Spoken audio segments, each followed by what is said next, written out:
Di awal film kita diperkenalkan dengan satu keluarga kecil nan bahagia. Si ayah bernama Michael, istrinya bernama Claire dan putri mereka bernama Emma. Pagi itu Claire dikagetkan dengan kemunculan seorang pria di belakang rumahnya, di mana setelah dilihat ternyata Michael memang sedang menunggu pria tersebut.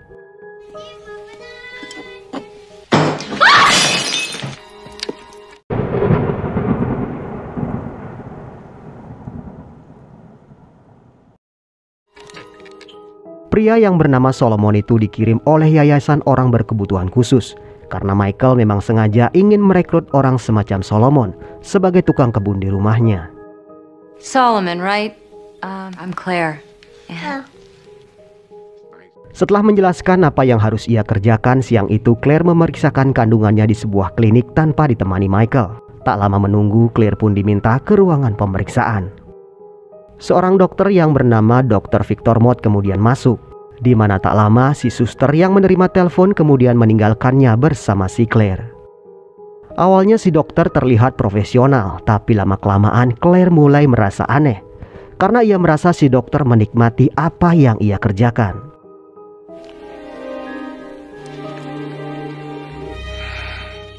Merasa mengalami pelecehan, setibanya di rumah Claire langsung menceritakan hal tersebut pada suaminya. Tentu Michael kesal mendengar pengaduan istrinya. Ia pun mendorong Claire untuk memberanikan diri melaporkan si dokter atas pelecehan tersebut.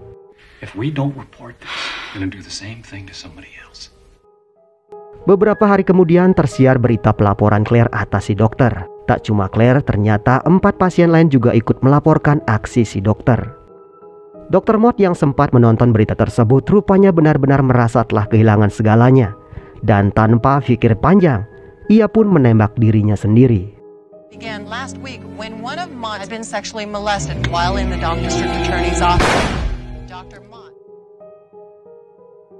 Hari berikutnya istri Dr. Mott nampak menghadiri sebuah rapat penting, di mana hasil rapat tersebut menyebutkan bahwa seluruh aset Dr. Mott akan dibekukan negara karena ia telah dianggap mempermalukan institusi.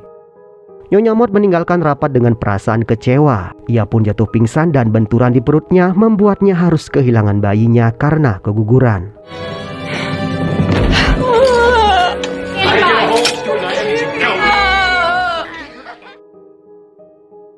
Beberapa hari berlalu, Nyonya Mott melihat berita tentang suaminya, di mana berita menampilkan sosok Claire sebagai orang yang berani mengungkap pelecehan yang dilakukan Dr. Mott. Singkat cerita, 6 pun berlalu. Kehadiran bayi laki-laki Claire yang diberi nama Joe membuat keluarga itu semakin bahagia. Claire pun mengatakan sepertinya ia harus mencari seorang pengasuh, mengingat ia harus segera bekerja. Michael pun menyarankan agar Claire mencari di agen-agen penyalur tenaga pengasuh atau semacamnya.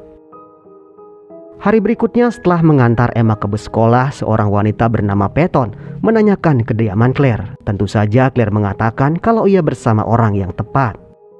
Mereka pun berbincang-bincang di mana rupanya kedatangan Peyton ke Seattle adalah untuk mengisi lowongan babysitter yang sedang Claire butuhkan. Awalnya Claire berpikir kalau Peyton adalah orang kiriman agen pengasuh. Tapi Peyton kemudian menjelaskan kalau ia datang sendiri berdasarkan info dari seorang teman. Meskipun merasa sedikit aneh, Claire tak mempermasalahkan status Peyton yang tak bernaung di agen manapun. Ia lebih tertarik karena Peyton menjelaskan sudah memiliki pengalaman sebagai seorang babysitter. Setelah berbincang panjang lebar, Claire pun mengajak Peyton melihat Joe kecil. Di saat Claire keluar, diam-diam Peyton nampaknya memiliki sebuah rencana jahat.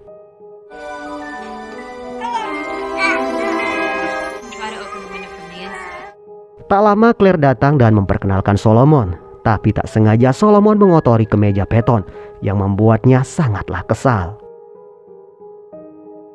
Melihat Claire yang sedang menyusui Joe membuat Peyton merasa tak sabar memulai rencananya. Ia semakin senang ketika Claire memintanya datang untuk makan malam nanti malam.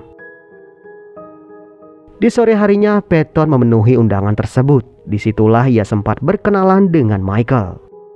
Setelah acara makan malam selesai, Peyton melihat anting-anting Claire terjatuh. Di saat mereka berdua pergi, kesempatan itu pun digunakan Peyton untuk mengambilnya. Lalu ia berteriak dan mengatakan kalau ia menemukan anting itu di mulut Joe. Tentu saja hal itu berhasil memancing perhatian Claire dan juga Michael. Saat itu juga Peyton langsung dipekerjakan sebagai babysitter. Keesokan harinya Peyton datang dengan membawa serta barang bawaannya. Ia juga menghadiahi Claire sebuah lonceng angin. Dari luar rumah Solomon nampak memperhatikan Peyton. Sepertinya Solomon masih merasa ketakutan saat melihat senyum misterius wanita tersebut. Setelah itu Peyton pun diberikan sebuah kamar yang berada di dalam basement. Nampaknya Peyton tak keberatan mendapatkan kamar di tempat tersebut. Saat jam 3 pagi, Peyton sengaja bangun dan mengendap-endap ke atas, di mana ternyata tujuannya tak lain adalah untuk melihat si bayi kecil.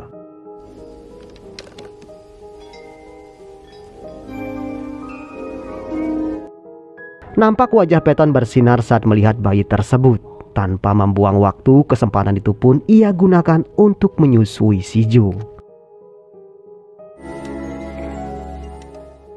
Saat malam tiba, Claire mengatakan akan pergi makan malam bersama seorang sahabat. Disitulah untuk pertama kalinya Peyton berkenalan dengan Marlene, sahabat Michael sejak kecil.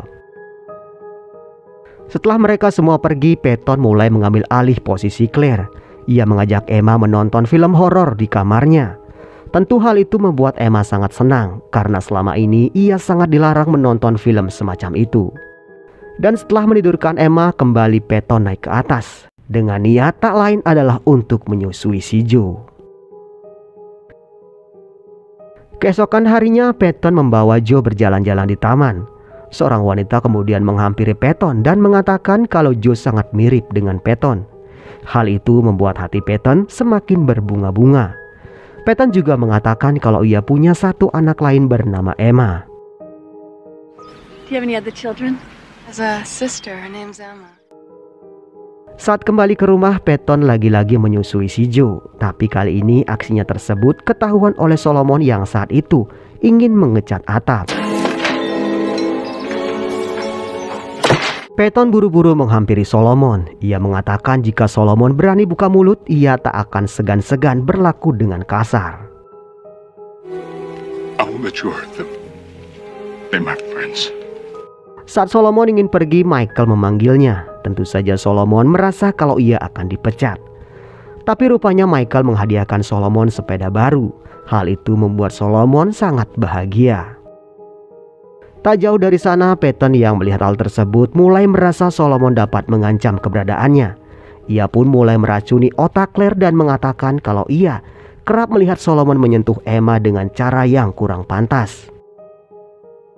Claire mengatakan mungkin saja Peyton salah paham karena tak mungkin orang seperti Solomon punya pikiran seperti itu. Tentu saja Peyton tak bisa berkata apa mendengar jawaban Claire. Namun jauh di lubuk hati Claire ternyata kata-kata Peyton tadi membuatnya sedikit cemas. Malam itu Claire menghampiri Emma. Ia menanyakan apakah ada rahasia yang ingin ia ceritakan mengenai Solomon. Tentu saja Emma mengatakan kalau tak ada apapun yang ia rahasiakan mengenai Solomon. Keesokan harinya Peyton mendatangi Claire yang sedang berkebun di rumah kaca. Peyton mengatakan kalau baby monitor Joe kehabisan baterai. Claire lalu ke gudang di mana kebetulan di situ ada gerobak Solomon. Saat mencari-cari baterai, Claire kaget setengah mati melihat underwear Emma terselip di dalam sana.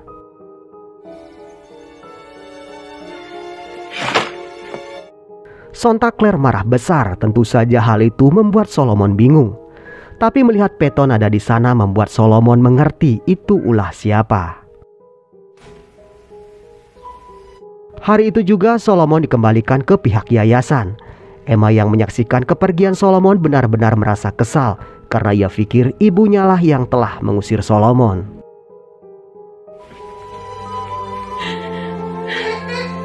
Di malam harinya Peyton berusaha meracuni pikiran Emma dengan menyebut kalau ibunya lah yang mengusir Solomon tanpa sebab yang jelas.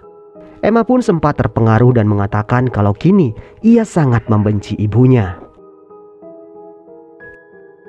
Hari berikutnya Claire mengajak Peyton melihat tempatnya bekerja di sebuah kebun botanikal yang terbuat dari bangunan beratapkan kaca. Di situ mereka berbincang banyak hal di mana Claire menanyakan perihal keluarga Peyton. Peyton pun bercerita kalau ia tak punya siapa-siapa selain suaminya. Tapi setahun lalu suaminya telah dibunuh dan pelakunya sampai kini masih bebas berkeliaran. Kematian bayinya beberapa hari kemudian juga sangat mengguncang jiwanya. Di saat mereka tengah berbincang, tatapan Peyton tertuju pada sebuah dokumen yang ada di dalam tas Claire. Tentu ia berpikir kalau itu adalah dokumen yang sangat penting. Tak lama Peyton mengatakan ingin ke toilet dan ternyata ia telah memegang dokumen tersebut. Dengan penuh amarah ia pun merobek-robek dokumen tersebut.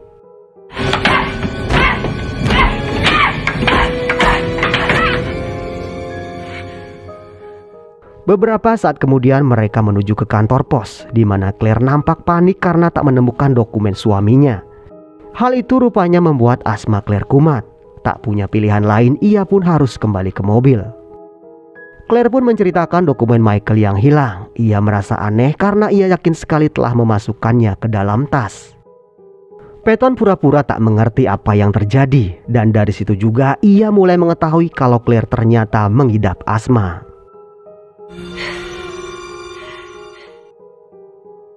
Keesokan harinya Michael menghampiri Peyton. Ia mengatakan kalau besok adalah hari ulang tahun Claire. Peyton nampak senang mendengarnya. Ia mengatakan Claire sepertinya butuh kejutan yang bisa membuatnya bersemangat kembali. Tak lama berselang Marlene pun datang membawakan Claire tanaman bunga. Saat diminta menurunkan barang-barang, Peyton melihat korek api di tas kecil Marlene. Di saat bersamaan perhatian Marlene tertuju pada lonceng angin di atas rumah. Saat ditanya, Claire mengatakan kalau itu adalah pemberian Peyton. Saat malam tiba, Peyton dan Claire berbincang-bincang. Di sana Peyton memancing banyak pertanyaan. Sambil bercanda iseng-iseng Peyton menanyakan cinta pertama seorang Michael. Tak diduga Claire pun mengungkap kalau cinta pertama Michael adalah Marlene. Mereka dikenal berteman baik sejak masa sekolah dulu. Claire juga mengaku ia tak mengerti kenapa Michael malah memilih dirinya. Setelah itu Peyton mulai meracuni otak Claire dengan mengatakan kalau sudah selarut ini Michael belum pulang dari laboratorium. Claire pun akhirnya berinisiatif menelpon kantor suaminya karena tak biasanya Michael belum pulang sampai selarut ini. Sementara itu rupanya Michael memang tengah bersama Marlene, tapi mereka sedang merencanakan kejutan ulang tahun untuk si Claire. Singkat cerita, saat tengah malam Michael sampai di rumah. Wajah Claire nampak begitu kesal melihat kedatangan suaminya. Terlebih saat Claire mencium bau rokok di tubuh Michael. Sontak Claire langsung menginterogasi Michael karena ia tahu betul tak boleh ada yang boleh merokok di dalam laboratorium. Michael pun berusaha mencari alasan dengan mengatakan kalau temannya ada yang merokok saat mereka pulang. Saat tengah malam Michael mendengar suara gaduh dari arah dapur. Berpikir ada penyusup, ia pun berjalan perlahan. Tapi ternyata itu adalah Peyton. Melihat Michael di situ, Peyton berusaha memancing perhatiannya dengan tatapan yang sangat menggoda. Tapi ternyata Michael cukup kuat menahan godaan tersebut. Keesokan harinya Claire membawa pakaian suaminya ke laundry, di mana saat diperiksa si petugas laundry menemukan korek api di salah satu celana Michael. Tentu saja Claire sakit hati karena ia tahu betul korek itu kepunyaan Marlene. Setibanya di rumah, Claire meminta Emma ke atas, di mana rupanya ia masih belum bisa percaya apa yang ia temukan. Tak lama Michael pun sampai di rumah, di mana ia pun menanyakan kenapa Claire bersedih. Disitulah Claire mengeluarkan isi hatinya dan menuduh Michael telah berselingkuh dengan Marlene. Tak ada pilihan lain, Michael pun akhirnya menjelaskan kalau mereka semalam membicarakan kejutan untuk ulang tahun Claire. Claire pun menyaksikan sendiri kejutan yang telah disiapkan Michael bersama Marlene. Surprise. Sore itu Claire merasa sangat malu dan tak bisa berkata-kata. Ia merasa ia telah mengacaukan semuanya. Melihat istrinya bersedih, Michael pun berencana mengajak istrinya liburan. Tentu saja Claire tak menolak ajakan tersebut. Disitulah ia kemudian meminta Michael tak mengajak Peyton karena ia hanya ingin bersama keluarga kecilnya saja. Selain itu entah kenapa Claire merasa keadaan keluarganya semakin buruk setelah kedatangan Peyton. Ia merasa sebelum Peyton datang, suasana di rumahnya lebih baik dari sekarang. Rupanya tanpa Claire ketahui, pembicaraan mereka tersebut diketahui Peyton dari baby monitor. Dari situ ia pun mulai merasa keberadaannya kini semakin terancam. Ia pun mulai merencanakan sesuatu terhadap Claire dan juga keluarganya. Hari berikutnya sebelum semua orang terbangun, Peyton pergi ke kebun rumah kaca di belakang rumah. Rupanya hari itu ia berniat membuat Claire celaka dengan membuka atap kaca dan hanya mengganjalnya dengan sebuah sekop.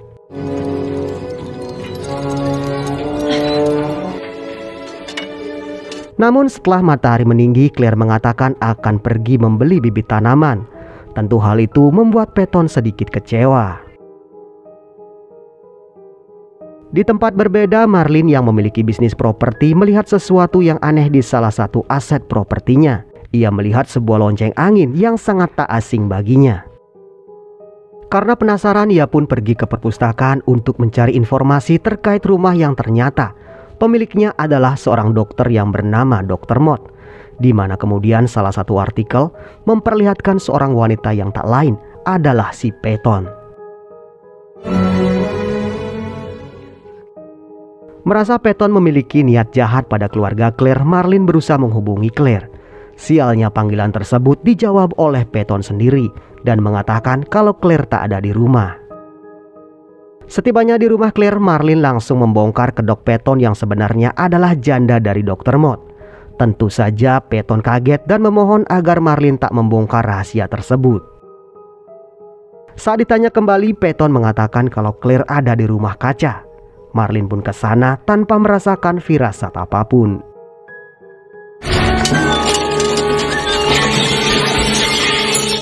Di saat membuka pintu, atap kaca pun terjun bebas dan pecahannya mengenai seluruh tubuh Marlene. Dan hal itu membuat Marlene tewas seketika. Sadar tak lama lagi Claire tiba di rumah, Peyton mengambil semua stok obat asma Claire dan mengurasnya sampai habis.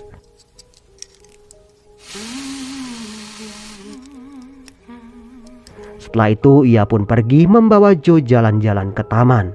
Sementara itu di toko bibit, seorang pegawai memberitahu Claire kalau ia mendapat telepon dari Marlene. Setibanya di rumah, Claire bergegas memasukkan bibit tanamannya ke kebun kaca. Di sanalah ia langsung histeris melihat Marlene dalam kondisi mengenaskan.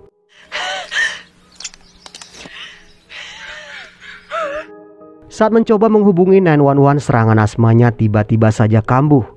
Claire berusaha mengambil semua stok obat asma yang ia punya, tapi ternyata Peyton sudah menguras semua isinya. Claire berusaha kembali ke kebun kaca untuk mengambil tasnya, tapi sayang ia tak mampu bertahan.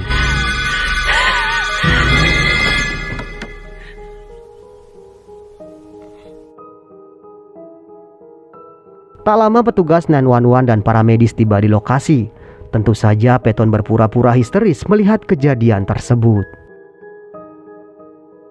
Rupanya Claire masih sempat bertahan. Terlihat Michael nampak mengkhawatirkan kondisinya. Sementara itu di rumah, Solomon terus melihat ke kamar Joe. Nampaknya ia tahu apa yang terjadi pada keluarga Claire. Malam itu selepas dari rumah sakit, Michael kembali untuk mengunci rumah kaca. Namun ternyata Peyton mengetahui rencana tersebut. Ia juga sudah menyiapkan rencana dengan matang untuk merayu Michael. Ia lalu mengajak Michael ke dalam. Disitulah ia mencoba menggoda Michael dengan tatapannya. Namun di luar dugaan, Michael mengatakan kalau ia hanya mencintai satu wanita dalam hidupnya. Keesokan harinya Michael menjemput Claire di rumah sakit. Sepertinya cuma Emma yang menyadari kalau Solomon mengikuti mereka. Setibanya di rumah, mereka berdua disambut oleh Peyton. Di situ Peyton menceritakan selagi mereka tak ada, ia telah merias ruangan Joe. Mereka lalu ke atas dan melihat kamar tersebut, di mana hiasan yang dibuat Peyton nampak tak sesuai dengan selera Claire. Di malam harinya Claire berniat mengajak suaminya tidur. Tapi ia melihat suaminya sedang bermain bersama Emma dan juga Peyton. Melihat keceriaan mereka, Claire pun tak mau mengganggu. Hari berikutnya, Claire yang penasaran dengan apa yang Marlene sampaikan, nekat pergi ke kantornya Marlene. Di situ ia menanyakan apa yang Marlene kerjakan sebelum ia pergi. Si manajer pun memberikan beberapa berkas yang sedang Marlene pelajari. Saat melihat berkas-berkas tersebut, Claire melihat sebuah rumah mewah berwarna putih. Ia pun kaget saat melihat pemilik rumah tersebut sebelumnya adalah Dr. Victor Mott. Claire menuju ke alamat tersebut. Awalnya ia tak merasakan keanehan pada bangunan tersebut, tapi setelah ia masuk ke dalam kamar anak-anak dan melihat wallpaper di atasnya, ia pun sadar kalau selama ini babysitternya yang bernama Peyton adalah janda dari Dr. Victor Mott. Di situ Claire juga melihat alat pompa ASI yang masih tersimpan, yang mana membuatnya yakin kalau selama ini Peyton selalu menyusui Joe saat ia tak di rumah. Saat petang Claire sampai di rumah. Tanpa banyak bicara, ia langsung menghadapi Peyton dan meninju wajahnya.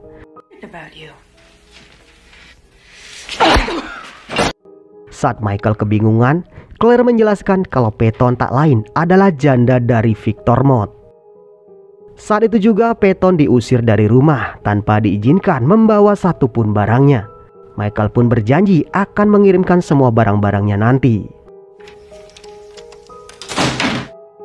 Untuk mencegah hal-hal yang tak diinginkan, Michael meminta istrinya berkemas karena malam ini mereka memutuskan akan menginap di hotel. Di saat mereka mulai bersiap, Michael mendengar suara musik seriosa dari dalam basement.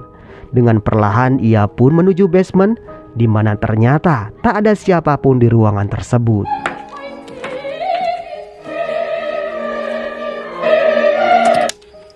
Melihat tak ada yang mencurigakan, Michael kembali ke atas. Akan tetapi Peyton sudah menunggunya.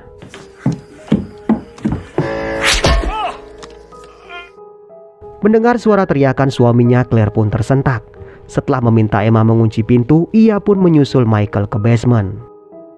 Di dalam sana Claire melihat pecahan bola lampu. Tak hanya itu, Michael pun muncul dan mengatakan kalau Peyton masih ada di rumah. Ia meminta Claire segera menelpon polisi. Claire menuju ruang utama dan menelpon 911, tapi tiba-tiba Peyton muncul dan mencoba menyerang Claire.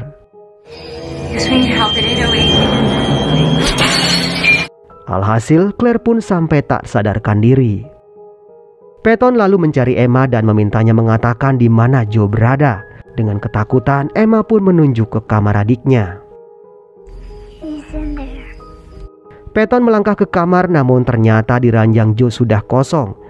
Ia pun akhirnya dikunci Emma di ruangan tersebut. Emma bergegas membawa adiknya ke dalam ruang pakaian. Sementara itu Peyton terus berusaha menjebol pintu tersebut. Saat Peyton telah berhasil keluar, ia pun langsung mencari keberadaan Emma. Suaranya pun membuat Claire terbangun. Peyton lalu mendengar suara bayi dari dalam lemari pakaian. Tapi ia kembali tertipu karena suara tersebut hanya suara baby monitor.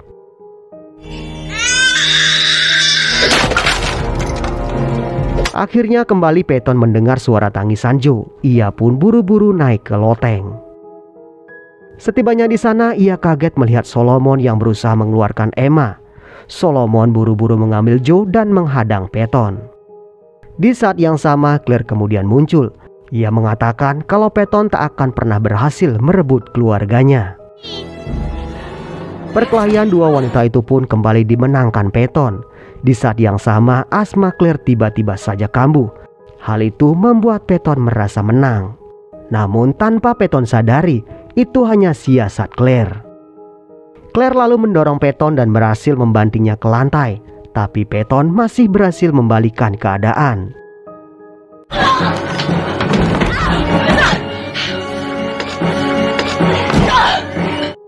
Peyton berhasil mendapatkan besinya kembali. Beruntung Solomon memegang tangannya. Peyton lalu memukul Solomon, tapi Claire yang sudah kesal datang dan mendorong Peyton sampai terjatuh dari jendela loteng.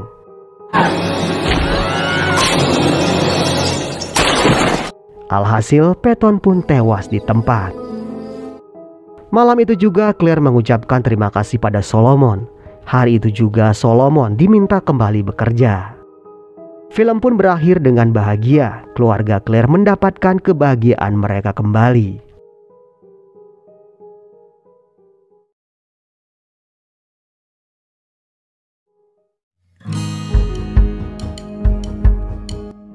Jadi sebetulnya apa yang dilakukan janda dari Victor Mott adalah usaha pembalasan dendam atas kematian suaminya. Niat memberikan hukuman pada keluarga Claire malah membuat si Nyonya Victor menemui ajalnya. Oke teman-teman, demikian alur cerita film kali ini. Mohon maaf jika masih banyak kesalahan dalam penyampaian alur ceritanya. Akhir kata, semoga teman-teman sehat selalu. Jangan lupa subscribe dan sampai ketemu di video berikutnya.